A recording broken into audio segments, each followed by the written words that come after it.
Basilea, channel pendalaman Alkitab, studi teologi, dan podcast pelayanan oleh Pendeta Sony Santoso, Eskom, MTH. Like, subscribe, and share, dan selamat menonton. Salam sahabat Basilea, jumpa lagi di PA kita yang terdapat dalam 1 Korintus pasal 14. Kita sudah libur beberapa hari dan hari ini kita lanjut PA kita 1 Korintus 14 tentang nubuat. Nah, saya baca dulu saudara ayat pertama. Kejarlah kasih itu dan berusahalah memperoleh karunia-karunia roh, terutama karunia untuk bernubuat. Nah, jadi di sini di pasal sebelumnya kita sudah belajar tentang kasih dan kita seharusnya mengejar kasih itu. Jadi yang terlebih yang utama kita mesti mengejar kasih itu.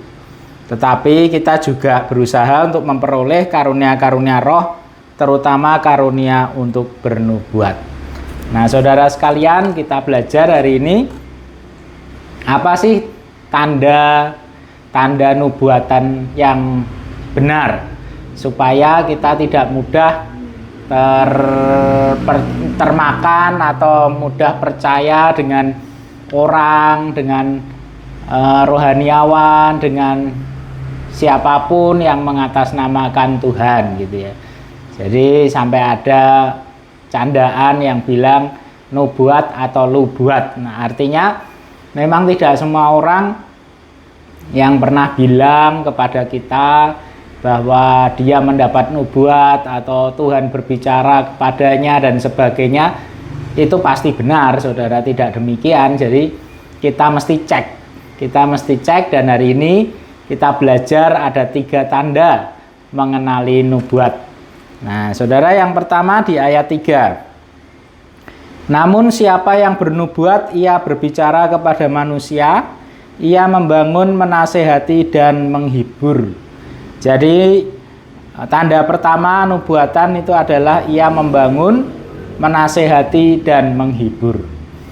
Jadi saudaraku, mari kita mengenali, karena ada orang yang memakai nama Tuhan dengan kepentingannya sendiri.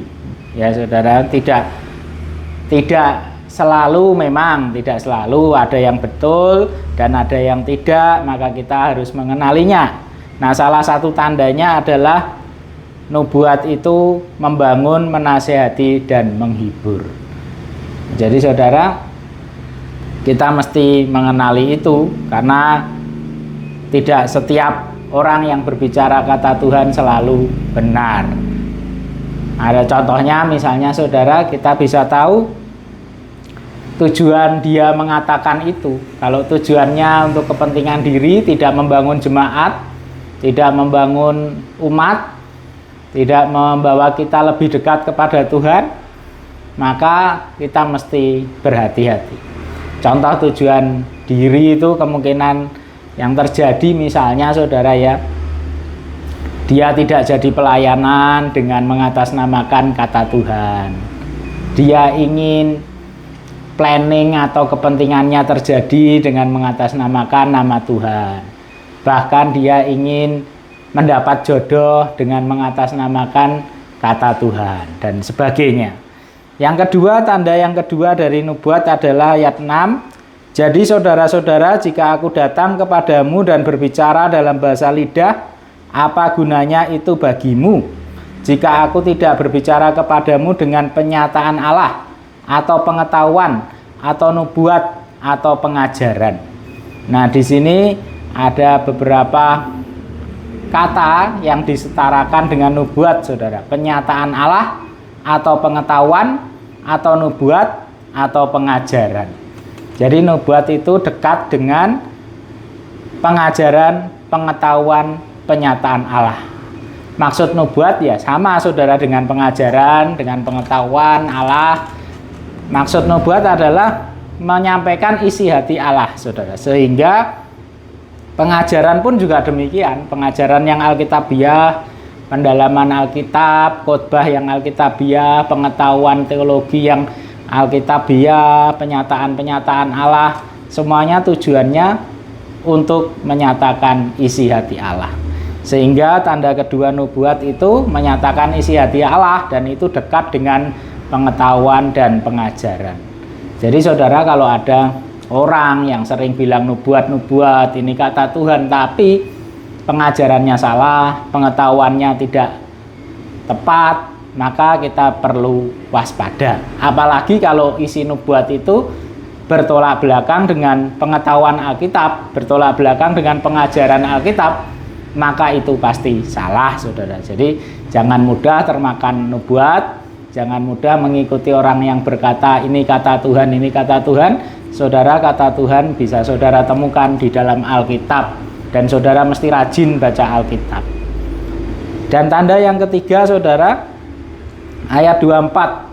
Namun kalau semua bernubuat lalu masuk orang yang tidak beriman atau orang biasa, ia akan diyakinkan oleh semua dan diselidiki oleh semua. Ayat 25. Hal-hal yang tersembunyi dalam hatinya akan menjadi nyata, sehingga ia akan sujud menyembah Allah dan mengaku, sungguh Allah ada di tengah-tengah kamu. Jadi tanda nubuat yang ketiga adalah orang yang mendengarnya, bahkan orang yang tidak beriman sekalipun, akan memuliakan Allah. Nah, saudara, jadi inti dari nubuat adalah kemuliaan Allah. Jangan sampai nubuat, karunia bernubuat itu membuat orang diidolakan. Jangan sampai pelayanan kita membuat kita diidolakan. Saya mendapat pelajaran, saudara, bahwa dalam pelayanan apapun, kalau pelayanan itu membuat nama saudara ditinggikan, maka saudara mesti waspada dan mesti mulai evaluasi dan beralih. Karena sesungguhnya pelayanan kita itu haruslah nama Tuhan yang ditinggikan. Nah, saudara, demikian juga dengan nubuat, saudara. Nubuat harus memuliakan Tuhan, meninggikan nama Tuhan. Jadi itu tiga tandanya. Yang pertama, ia bersifat membangun, menasihati, dan menghibur jemaat atau yang mendengarnya. Yang kedua, ia dekat dengan pengetahuan dan pengajaran Alkitab. Dan yang ketiga, nubuatan itu akan membuat orang memuliakan Allah. Demikian saudara, PA hari ini, semoga saudara diberkati. Saudara mesti banyak baca Alkitab, tidak mudah percaya dengan orang yang bilang nubuatan atau ini kata Tuhan. Mari kita belajar Alkitab dengan benar, dan mari saudara, bagi kita yang sering mengatakan hal demikian, kita juga mesti cross check. Jangan sampai kita hanya kerinduan hati, hanya keinginan hati, lalu kita berani mengatakan mengatasnamakan Tuhan. Ya saudara, selamat beraktivitas. Tuhan Yesus memberkati.